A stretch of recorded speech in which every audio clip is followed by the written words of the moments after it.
Paz, irmãos.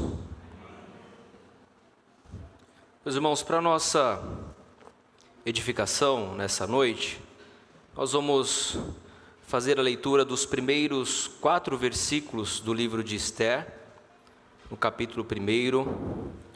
Nós vamos trabalhar com todo o capítulo e faremos a leitura no decorrer do sermão.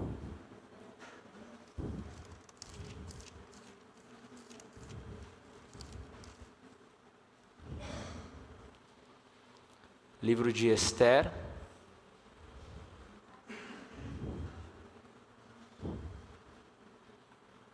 capítulo 1, faremos a leitura dos primeiros 4 versículos, que diz assim: Nos dias de Assuero, o Assuero que reinou desde a Índia até a Etiópia, sobre 127 províncias, naqueles dias, assentando-se o rei Assuero no trono do seu reino, que está na cidadela de Susã, no 3º ano do seu reinado, deu um banquete a todos os seus príncipes e seus servos, no qual se representou o Escol da Pérsia e Média, e os nobres e príncipes das províncias estavam perante ele. Então mostrou as riquezas da glória do seu reino e o esplendor da sua excelente grandeza por muitos dias, por 180 dias. Meus irmãos, eu quero trabalhar neste sermão com o tema: os encantos e perigos deste mundo. Os encantos e perigos deste mundo. Quando nós olhamos para o Supremo Tribunal Federal, nós podemos observar que eles têm um salário básico de R$39 mil.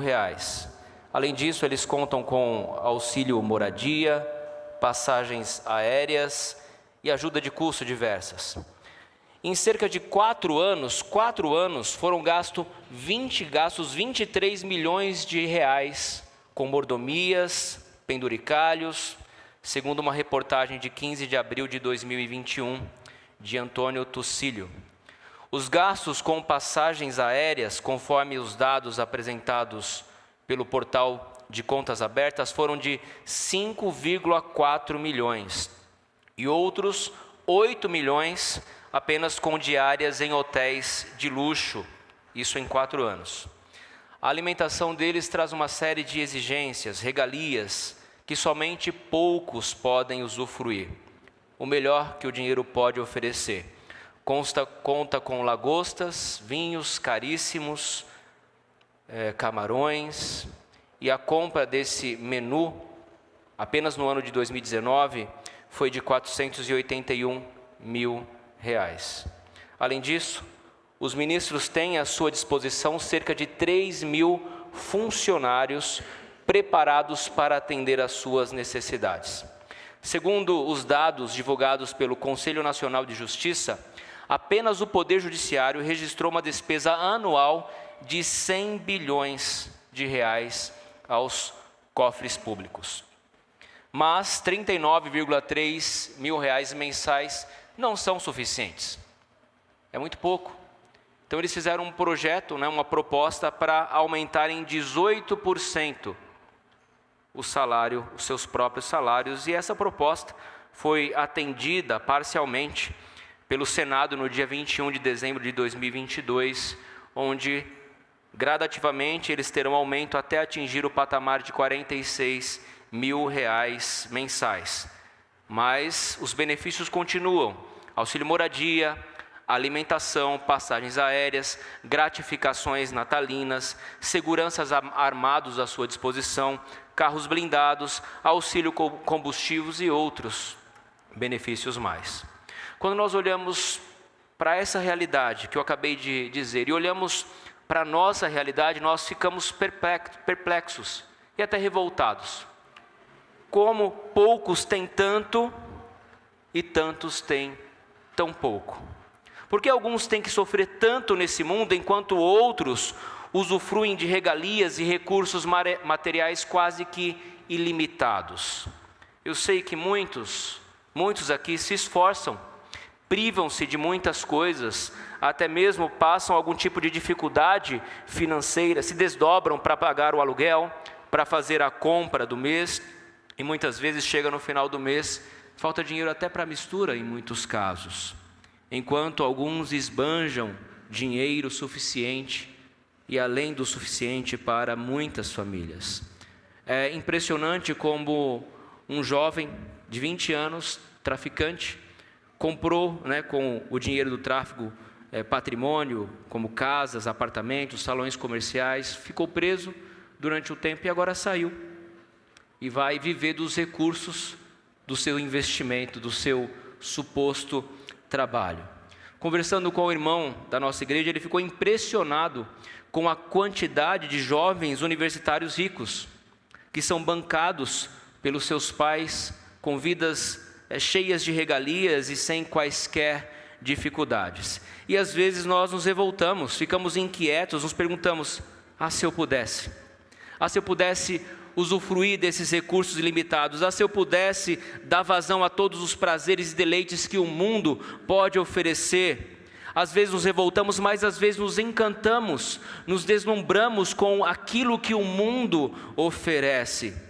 E alguns dizem, eu queria ser pobre pelo menos um dia, porque todo dia está difícil, não é mesmo? Todo dia está complicado. O fato é que muitos de nós têm se encantado com esses recursos do mundo, ou com aquilo que o mundo pode oferecer. Festas, regalias, prazeres ilimitados. E o desafio é como ser um cristão neste mundo. Este mundo que ostenta luxo, que ostenta poder e que está ali para oferecer. E o crente vive nessa corda bamba, nessa contínua tensão existente entre dois lados opostos entre si, a igreja de um lado e o mundo de outro. Entendendo que ele pertence à igreja, mas que essa igreja está inserida no mundo. Como viver então? O crente, meus irmãos, ele deve entender que ele vive no mundo, ele trabalha no mundo, ele convive com pessoas que são e pertencem ao mundo, e ele está diante dessa realidade constantemente em contato com o mundo, em contato com os seus hábitos, em contato com as suas filosofias, com as suas influências, com os seus valores. E a questão é como viver nesse mundo sem assimilar os valores desse mundo. Este é o desafio da vida cristã. Como viver nesse mundo sendo sal e luz desse mundo? Como influenciar esse mundo com a nossa vida, com a nossa fé? Como não nos tornar insípidos neste mundo que oferece tantas coisas? O problema é que nós podemos, se não observarmos constantemente, nos vigiarmos, sucumbir diante das influências deste mundo e aos poucos perdendo a nossa identidade. Se não observarmos essa tensão existente, não tivermos cuidado, nós vamos perder a nossa identidade cristã e nos identificaremos mais com o mundo, cada vez mais com o mundo e menos com Cristo. A história de Esther, meus irmãos, não é muito diferente da nossa. A história de Esther começa com um banquete luxuoso, com pessoas cheias de poder, usufruindo de tudo aquilo que o dinheiro pode comprar e oferecer a elas. E Esther está nesse meio. E esse livro mostra a vida desta bela jovem, uma judia que fazia parte do povo de Deus, mas que estava vivendo longe da sua casa. Estava vivendo longe da sua terra, dos seus costumes, fazia parte do povo, mas estava longe em uma terra distante, no reino da Pérsia, diferente da sua cultura, dos usos e costumes que o povo de Deus costumava viver, e juntamente com outras centenas de pessoas que não voltaram para a terra de Jerusalém. Como nós lemos no livro de Esdras, Ciro o Grande, ele decretou que o povo de Israel pudesse voltar do exílio, pudesse retornar para Jerusalém e assim reconstruir a cidade, reconstruir o templo. Mas o fato é que muitos não voltaram. Muitos não quiseram voltar porque acabaram se amoldando-se ao reino da Pérsia. Acabaram se amoldando, se acostumando com aquela vida que para eles era o comum, era a realidade que eles viviam. o povo de Israel ficou cerca de 50, 70 anos no cativeiro, e muitos nasceram no período do cativeiro. Alguns voltaram, mas para outros aquela era a realidade que eles conheciam. Eles não conheciam Jerusalém, não conheciam a terra dos seus pais, e acabaram se acostumando com o modo de vida da Pérsia. Mas antes de entrar no mérito de como um cristão deve se portar e viver neste mundo, nós precisamos conhecer um pouquinho o contexto histórico no qual se passa esse livro. Nós precisamos lembrar, meus irmãos, que o povo de Deus havia se esquecido do Senhor. Nós lemos na nossa liturgia, no capítulo 1 de Isaías, como o povo prestava culto a Deus. Era um culto hipócrita. Eram meras reuniões formais, mas sem de fato colocar o coração naquilo. Eles cultuavam ao mesmo tempo Deus e ao mesmo tempo os deuses dos povos. Eles prestavam culto e ofereciam sacrifício ao Senhor, mas ao mesmo tempo prestavam culto e ofereciam sacrifício a Baal. E Deus, descontente com isso, permitiu que a cidade de Jerusalém fosse invadida e eles fossem levados para o cativeiro por meio do rei babilônico Nabucodonosor, isso em 586 a.C. E viveram lá durante cerca de 70 anos até o decreto de Ciro.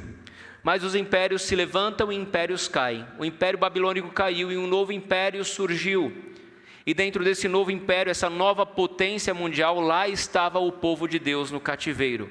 Alguns voltaram, mas outros ficaram. A primeira geração de judeus que foi permitida retornar ao cativeiro babilônico, da cidade, da Babilônia para Jerusalém, foi o cumprimento dessa profecia de que Ciro o Grande, que expandiu o seu território, o rei persa, permitiria que o povo voltasse e reconstruísse assim a sua cidade.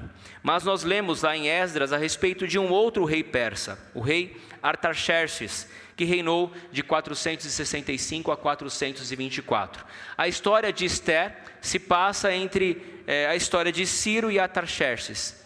Lá está então a história de Assuero, a história desse rei que também é conhecido como Xerxes I.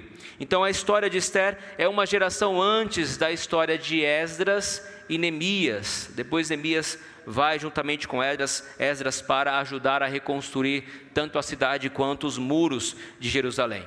Os irmãos conhecem, já assistiram o filme 300? A Batalha das Termópilas. Aquele rei, que aparece ali é este rei do qual o livro de Ester está falando. É o rei Assuero ou Xerxes I. A história de Ester acontece um pouco antes dessa primeira tentativa de invasão à Grécia e foi frustrada. Eles não conseguiram invadir a Grécia, apenas 300 homens guerreiros conseguiram conter o grande e poderoso exército da Pérsia. Mas é este rei. Momentos antes, alguns anos antes dessa invasão, lá está este rei, e aqui se passa então a história deste livro, a história do livro de Ester. O livro de Ester mostra a história de um rei. Esse rei é um rei impiedoso, é um rei orgulhoso e que se autodenominava um Deus. Ele fazia as pessoas o reverenciarem como se fosse um Deus, o Assuero do qual nós estamos falando. É também a história de um homem cruel, um homem mau, um agagita chamado Amã, e a história do povo de Deus que está no exílio, que está longe da sua terra. E nós temos também a história de alguns judeus que são destacados aqui no livro de Ester, Mardoqueu e Hadassa, que é mais conhecida pelo seu nome persa, Ester. Eles vivem aí na cidade de Suzã e há uma trama que gira em volta de um decreto. Esse decreto tem como por objetivo exterminar completamente o povo de Israel. Eles querem destruir, aniquilar todos os judeus do reino da Pérsia. Não apenas da cidade de Suzã, mas de todas as 127 províncias a qual o domínio persa reinava. Meus irmãos, o domínio da Pérsia era grande. Nós lemos aqui que eram 127 províncias. E apenas para os irmãos terem uma ideia da extensão, do domínio territorial desse rei, o domínio persa, que governou depois a Babilônia, o Egito, os reinos da Lídia, da Fenícia, Síria e Palestina, e também as regiões gregas da Ásia Menor e parte da Índia. Ele governava por um sistema avançado de governo por meio dos sátrapas. governadores locais que faziam ali o governo e remetia o seu governo ao império. Apesar de não aparecer, o livro de Esther é bem conhecido porque não aparece o nome de Deus. E nenhuma referência a Deus você vai encontrar diretamente nas páginas de Esther. Mas o fato do nome de Deus não aparecer nesse livro não significa que Deus não está agindo. Deus está agindo em cada página, em cada linha, em cada acontecimento deste livro. E Ele faz isso de maneira providencial para libertar o seu povo daquele terrível decreto, para livrar o seu povo.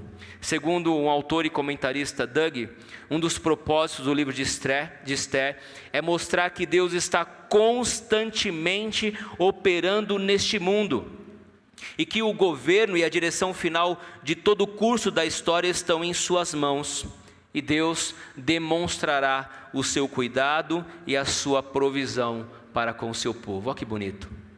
Apesar, meus irmãos, de muitas vezes nós não percebemos a presença de Deus na nossa vida, quando passamos por dificuldades, Deus está presente, sempre, com a sua mão providente, com o seu cuidado. Ele está nos cercando para nos livrar, para cuidar de nós como Ele fez. Em cada curso da história, você vai poder perceber, às vezes não no momento, mas tempos depois, que as mãos de Deus estavam te sustentando. E Deus vai demonstrar o seu cuidado e a sua provisão na sua vida, como foi para com o seu povo no livro de Esther. Mas há perigos de se viver na Pérsia. E os perigos de se viver na Pérsia são os mesmos perigos que nós enfrentamos hoje, diante do mundo em que nós vivemos. É a assimilação das coisas do mundo.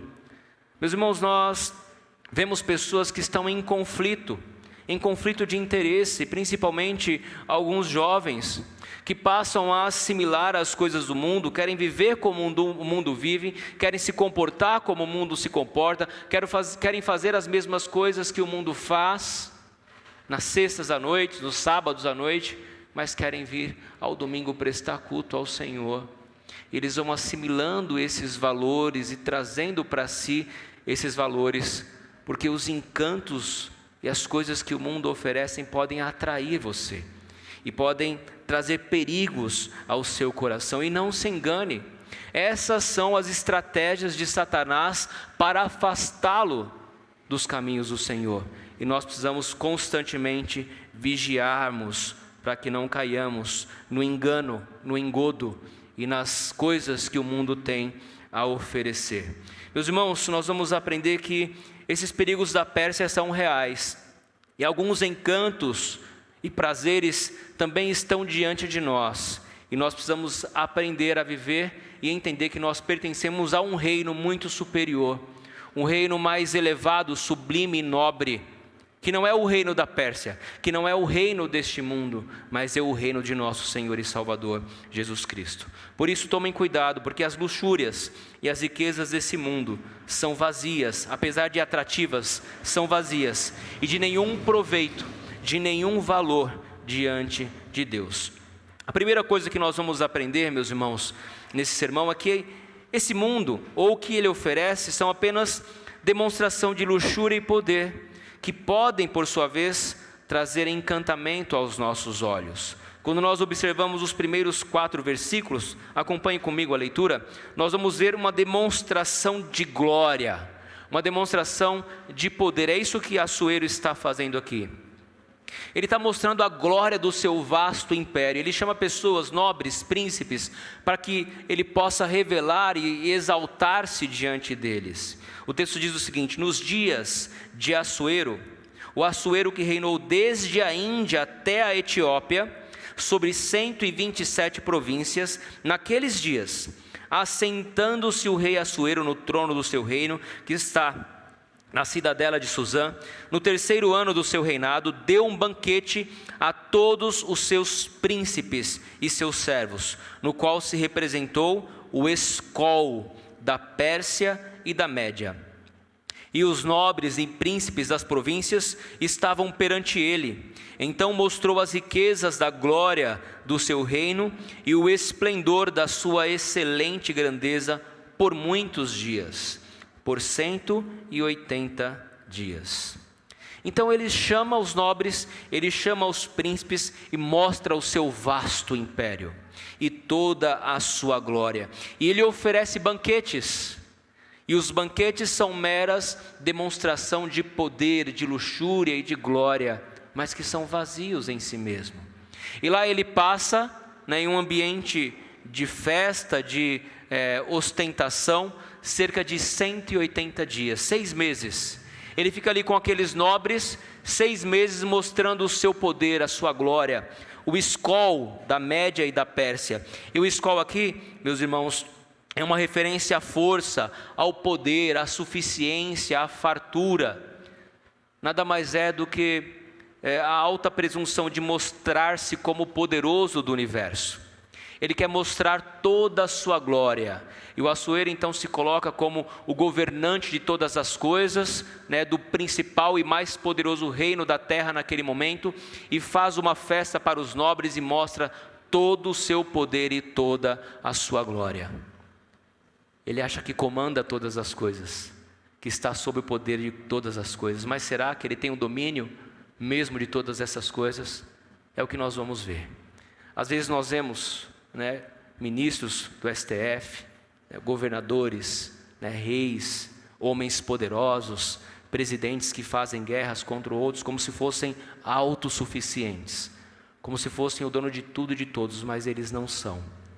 Deus é o Todo-Poderoso que reina absoluto sobre todas as coisas, e nós precisamos entender isso. Mas ele está ali, mostrando todo o seu reino e toda a sua glória. E meus irmãos, é exatamente isso que o mundo faz. O mundo ele vai mostrar deslumbres a você. Ele vai colocar coisas diante de você que atraem os seus olhos e o seu coração.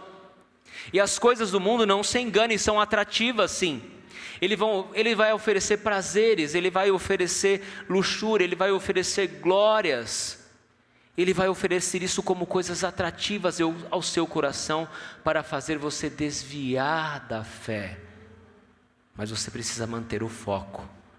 Você precisa manter-se vigilante. Mas é exatamente isso que o mundo oferece. E aí eu preciso perguntar a você: o que tem encantado os seus olhos? Quais as coisas desse mundo que você vê e que encanta os seus olhos? Dinheiro, fama, riquezas, prazeres. Há pessoas que estão viciadas nas redes sociais, buscando cada vez mais um novo seguidor nas redes sociais e fazendo disso um ídolo, um Deus, uma idolatria. Quais as coisas desse mundo que têm atraído o seu coração?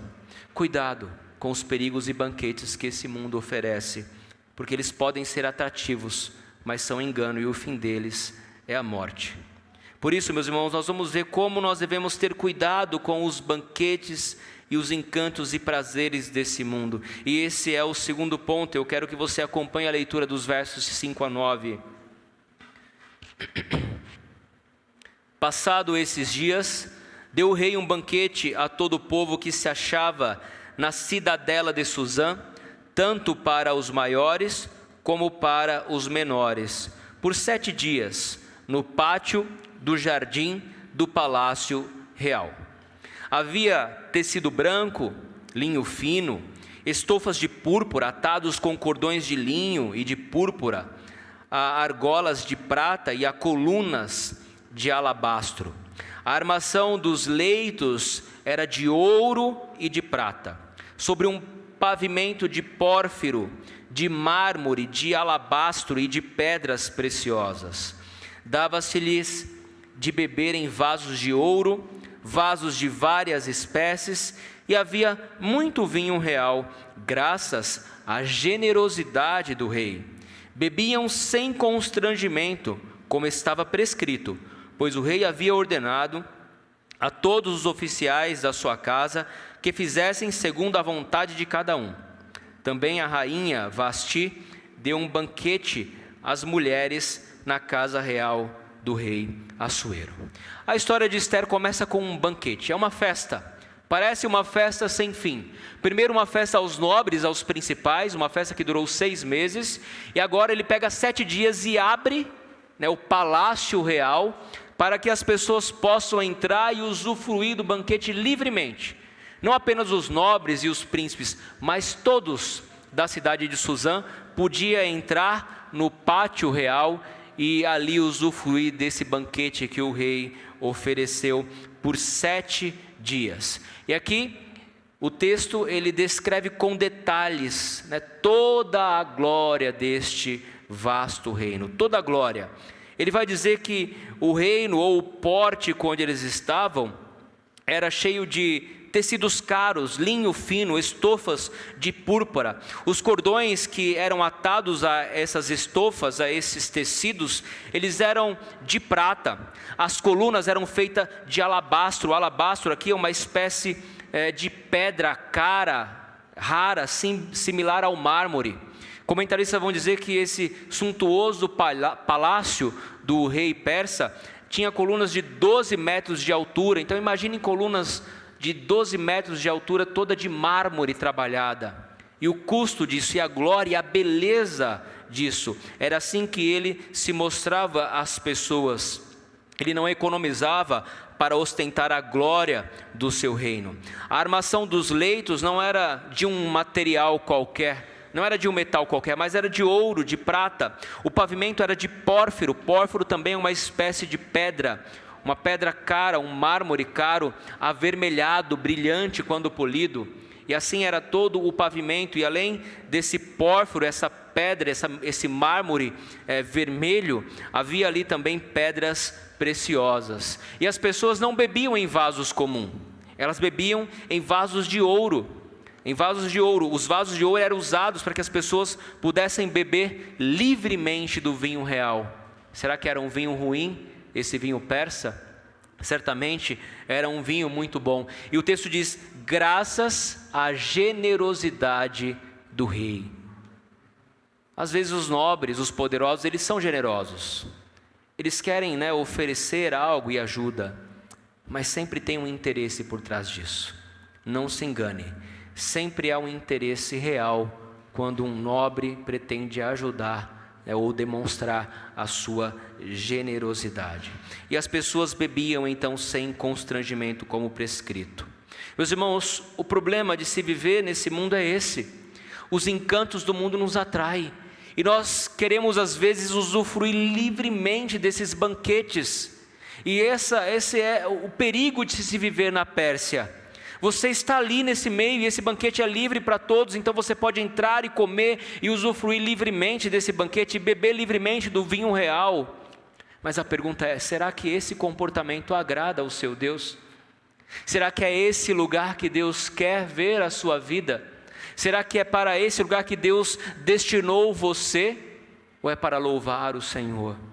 Ou é para estar diante do Rei Todo-Poderoso? Às vezes, meus irmãos, nós estamos caminhando por lugares que não nos cabe, que não pertencem a nós, que podem oferecer até certo tipo de deleite e de prazer, mas que são momentâneos e que não produzem em nós a verdadeira alegria e felicidade que sacia o nosso coração e a nossa alma, porque somente o banquete real da parte de Cristo é que pode saciar-nos verdadeiramente. Essa é a verdade que nós precisamos entender. Apesar das glórias e do banquete que este mundo oferece, ele não pode saciar completamente a nossa alma e o nosso coração.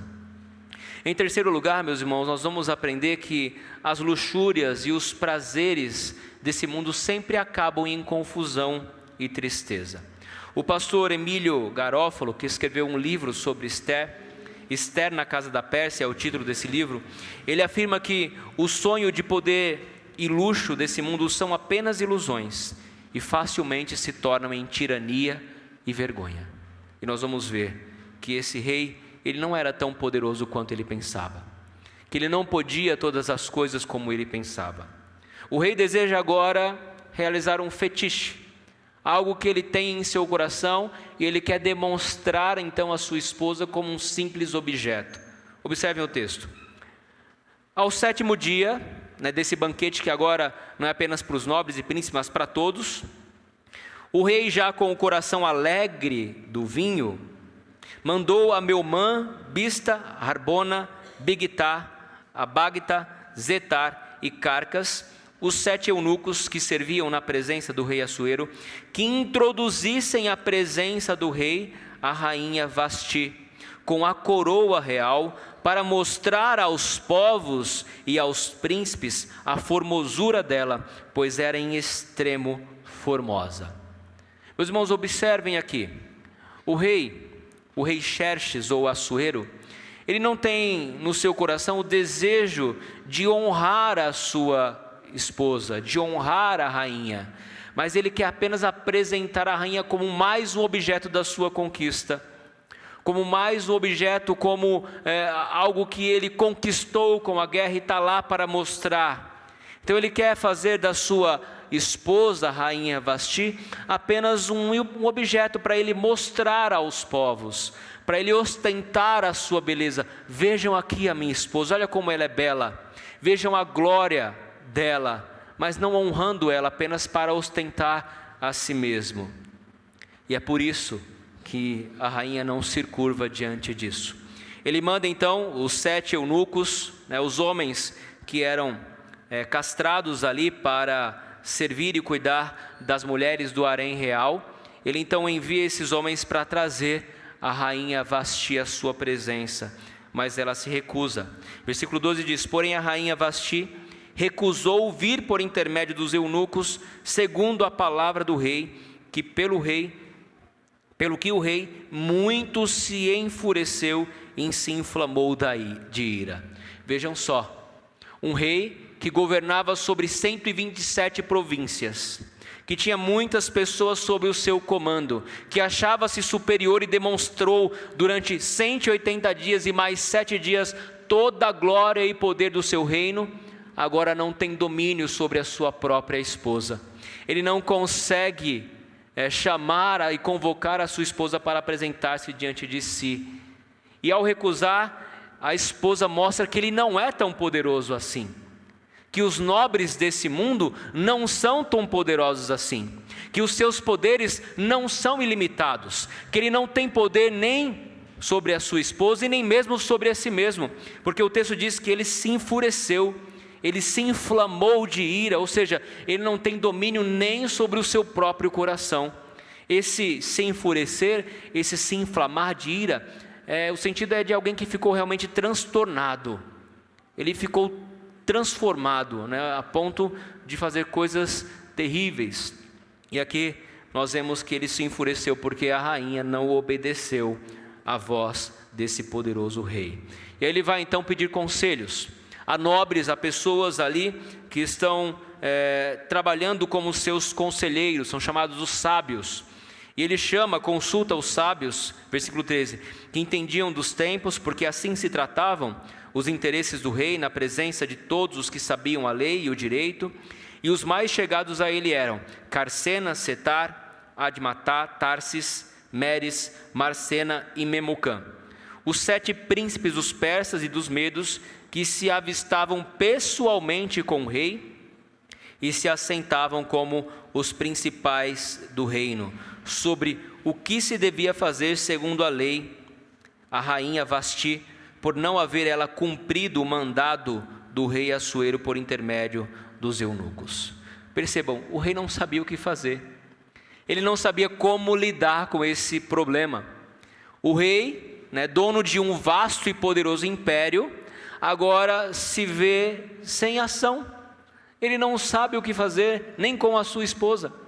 Ele então vai pedir conselhos aos nobres, não para resolver uma causa, uma estratégia de guerra, um ataque aos gregos, mas ele vai pedir conselhos a esses príncipes, esses nobres, os 7 príncipes aí do Império Persa, como ele deveria proceder e o que ele deveria fazer, porque ele não sabia como proceder. Percebam como todo aquele poderoso rei, aquele império grandioso e como ele se mostrava, vai diminuindo ao longo do primeiro capítulo. Ele não parece mais ser tão poderoso assim, ele não é mais o poderoso Xerxes, a sua esposa não obedece a ele, ele não sabe o que fazer diante disso, ele precisa de conselhos. Ele então vai buscar conselhos. E um desses 7 príncipes, Memucã, vai fazer uma proposta, vai dar um conselho ao rei. Ele diz que aquilo que a rainha fez foi muito terrível, porque ela deu um mau exemplo Ela deu um mau exemplo a todas as mulheres das províncias da Pérsia. Ele disse assim, versículo 16: Então disse Memucã na presença do rei e dos príncipes: a rainha Vasti não somente ofendeu ao rei, mas também a todos os príncipes e a todos os povos que há em todas as províncias do rei Assuero. Porque a notícia do que fez a rainha chegará a todas as mulheres, de modo que desprezarão ao seu marido, quando ouvirem dizer: mandou o rei Assuero que introduzissem à sua presença a rainha Vasti, porém ela não foi. Hoje mesmo, as princesas da Pérsia e da Média, ao ouvirem o que fez a rainha, dirão o mesmo a todos os príncipes do rei, e daí haverá muito desprezo e indignação. Memucã ficou preocupado. Olha, se a mulher desse nobre rei não obedece, não é submissa a ele, que dirá as mulheres dos homens de todo o império? Ele ficou preocupado com o mau exemplo que Vasti poderia ser para todas as mulheres. E aqui ele então vai dar um conselho ao rei. Ele vai dizer que o rei deve promulgar um edito real. Versículo 19: se bem parecer ao rei, promulgue de sua parte um edito real, que se inscreva nas leis dos persas e dos medos, e não se revogue, que Vasti não entre jamais na presença do rei Assuero, e o rei dê o reino dela a outra, que seja melhor do que ela. Quando for ouvido o mandado que o rei decretar em todo o seu reino, vasto que é, todas as mulheres darão honra a seu marido, tanto aos mais importantes como aos menos importantes. O conselho pareceu bem, tanto ao rei como aos príncipes, e fez o rei segundo a palavra de Memucã. Então enviou cartas a todas as províncias do rei, a cada província segundo o seu modo de escrever, e a cada povo segundo a sua língua, que cada homem fosse senhor em sua casa, e que falasse a língua do seu povo. Meus irmãos, olha que coisa absurda. Ele promulgou um edito para dizer e espalhar esse edito, que todos os homens fossem senhor na sua casa, para que as mulheres não se rebelassem como se rebelou Vasti. E diante disso, que Vasti não entrasse mais na sua presença. Meus irmãos, nós vimos que toda a glória, luxúria e poder desse mundo termina com desajuste, tristeza, termina com confusão, como nós vimos. Mas nós precisamos entender que tudo isso está dentro do plano soberano de Deus para livrar o seu povo. Ela foi deposta, sim, do seu trono como rainha, mas Deus iria preparar uma rainha que por meio dela iria livrar o seu povo de ser exterminado nas 127 províncias do rei. Então, o que eu quero que vocês entendam, meus irmãos, é que Deus, Ele é um Deus providente. Ele é um Deus que está no controle absoluto de todas as coisas. Que por mais que pareça que as coisas estão caminhando sem controle, que por mais que você esteja passando por um momento difícil, por uma situação complicada na sua vida, confie em Deus. Por mais que Deus não esteja presente no livro de Esther, por mais que às vezes pareça que Deus está ausente, Ele está ali. E todas as coisas cooperam para o bem daqueles que amam a Deus. Nós precisamos entender o cuidado de Deus para as nossas vidas. E precisamos também tomar cuidado com aquilo que o mundo oferece, com os prazeres e encantos que o mundo oferece. Nós vimos o perigo que o mundo pode ser e oferecer para nós cristãos, principalmente quando ficamos deslumbrados com as coisas deste mundo, com o modo de viver deste mundo. Tomemos cuidado. O mundo tem os seus encantos, mas o fim não passa de vazio e superficialidade. Emílio Garofalo diz no primeiro capítulo, diz que o primeiro capítulo de Esther está nos mostrando que os poderes deste mundo, no final das contas, se mostram vazios. Não tenha inveja dos poderosos deste mundo. Não pense que eles vão viver soberanamente para sempre. Existe um Deus justo que julga todas as coisas, e ao seu tempo mostrará a sua justiça. O próprio Cristo afirmou: tende cuidado e guardai-vos de toda e qualquer avareza, porque a vida de um homem não consiste na abundância dos bens que ele possui. Provérbios 24, versículo 1 diz: não tenhas invejas dos homens malignos, e nem queira estar com eles, porque o seu coração maquina violência, e os seus lábios falam para o mal. Você precisa se perguntar: As coisas deste mundo têm trazido encanto ao seu coração? Quais são os desejos do seu coração? Você tem assimilado o modo de viver na Pérsia? E aqui eu quero dizer, você tem assimilado o modo de vida do mundo? Qual é o nível e o grau de influência que o mundo tem sobre a sua vida? Quais os valores você tem absorvido da parte deste reino da Pérsia? Lembre-se, meus irmãos, apesar de viver na casa da Pérsia, apesar de vivermos em um mundo hostil ao Evangelho, você não pertence a ele. Sabe por quê? Porque você foi comprado pelo precioso sangue de Cristo. Como Cristo disse, o meu reino não é deste mundo, você também deve dizer, o seu reino não é deste mundo. Diferente de Assuero e dos poderosos deste mundo atual, nós pertencemos a um rei. Não um rei que governa da Índia até a Etiópia, mas um rei que governa sobre todas as coisas, que governa sobre todo o universo. E ainda que pareça que Deus está em silêncio diante dos poderosos deste mundo, Ele está agindo com poder e graça e providência para libertar o seu povo. David Strine diz que existe um rei cujo reinado é justo. Um rei que, ao invés de caprichoso, é um rei soberano e bom, cujos convites a nós são marcados por amor e não por luxúria e anseio de poder. Um rei que não vê a sua noiva como um instrumento para o seu autoengrandecimento, mas um rei que se entregou pela sua noiva. Conhecem um rei assim?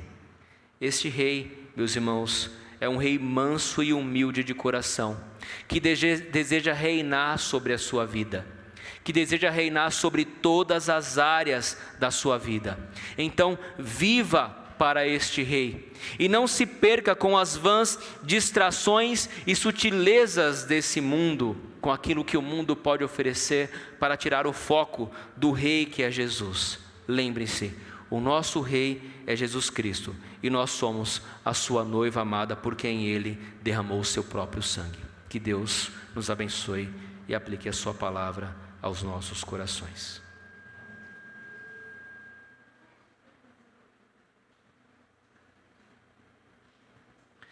Meus irmãos, nesse momento eu quero chamar a nossa irmã Jaqueline que venha à frente.